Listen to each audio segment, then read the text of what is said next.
What's up? What's up? You already know what time it is. We up in this Task Shack. Just recently reread, to me, one of the most classic, best uh comics ever, man. Scalped. Just reread the whole thing. I picked up all the trade paperbacks. Gonna do a little review on it. So stay tuned. These action figures on my shelf, man, they drive the ladies crazy. Knuckle, I'm watching comic book movies, so they wanna have my baby. Knuckle. Now, Scalped, you probably heard me talk about it a lot of times on the channel because I was doing all these haul videos and picking up the trade paperbacks of it and shit. It's a Jason Aaron story, old Vertigo book. Rest in peace to DC Vertigo. It was one of the dopest comic imprints to me. But I'm not gonna go into it and you know tell you the entire story and ruin the end and everything. But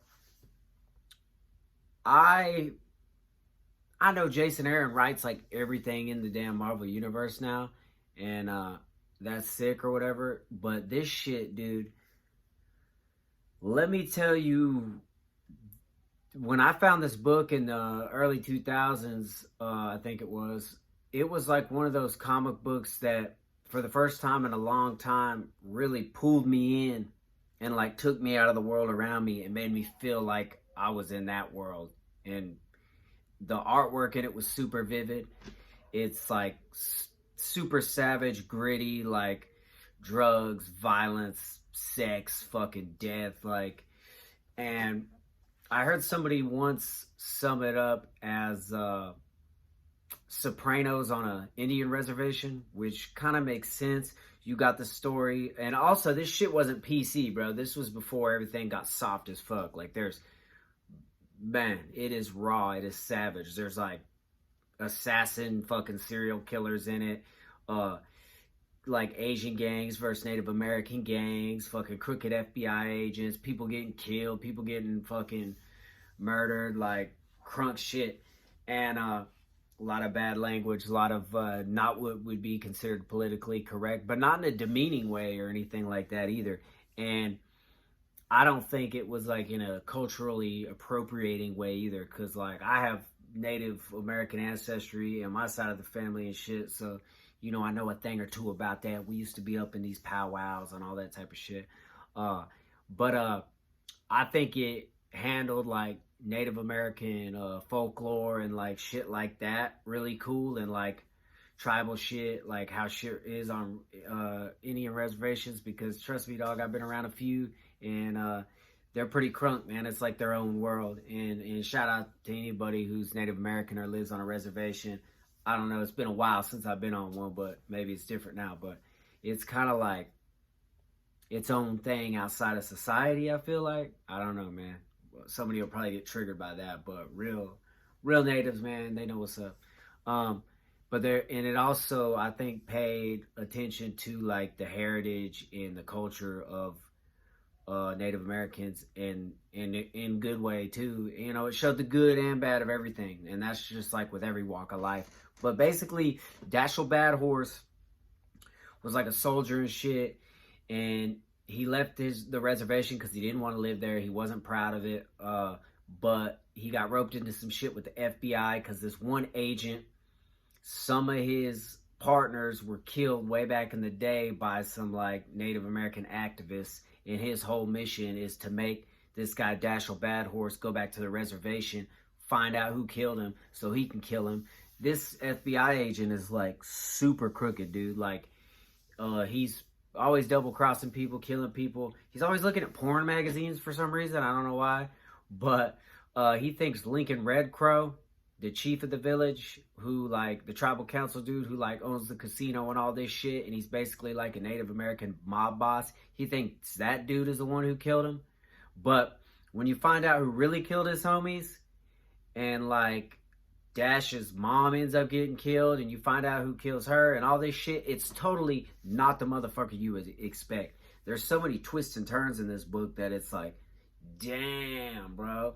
And so there's like another agent, dude working for NITS that's on the reservation that was planted there. This white dude who's like a certain amount of Native American, but like people hate on him and shit because he looks super white, and he's like, I'm Kickapoo, but he ends up fucking like killing a kid and raping his mom, and like everybody on this motherfucker's on drugs. Dashiell's like doing meth, shooting up. He's like real fucked up in it, and it keeps getting worse and worse because one thing, he doesn't want to be back on the reservation, and he's already like fucked up. You know, he was like a soldier and shit, and now there's a point in the book where Lincoln Red Crow realizes there's a fucking plant, there's an FBI dude on the reservation trying to bust him. So then Dash thinks Lincoln Red Crow's gonna find out and have him killed. So he has to go like kill that other dude who is like a plant agent planted on the reservation to make Lincoln Red Crow think he found the like dude who was on the inside to like save his own skin and shit. And like there's so many fucking twists and turns like that, and so many times you think like, damn, Dash's ass is about to get fucking, they're about to get him. That like it's a hella if you're reading it in like the separate volumes, it's hella cliffhangers like all the time, dude. It's heavy.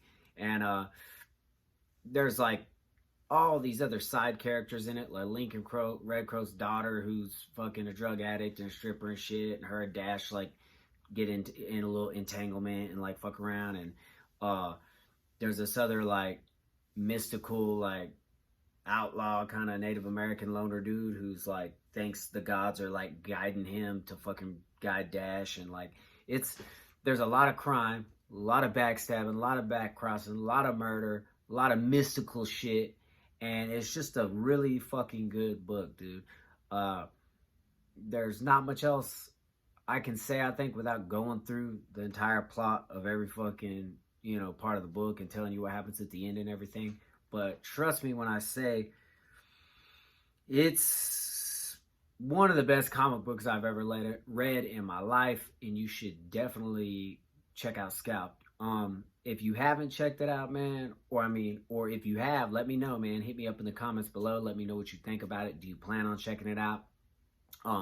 Make sure you hit that like and subscribe button. Leave a comment anyway, because we just reached over 700 subscribers. When we get to 750, I'm giving away some comic books, some manga, and then when we hit 1,000, I'm giving away a Sandman omnibus. I think I'm going to chill out with that shit after that, because it's just like, I do this shit for fun and I'm putting out the content, and if people like it, then they're going to watch it. If they don't, then they don't. But, you know, might as well give out some free shit. I'll probably do giveaways in the future, but not to like reach any goals or anything, just to show love and shit. But because I appreciate everybody watching it, man. And yeah, but as always, man, much love and respect. Peace.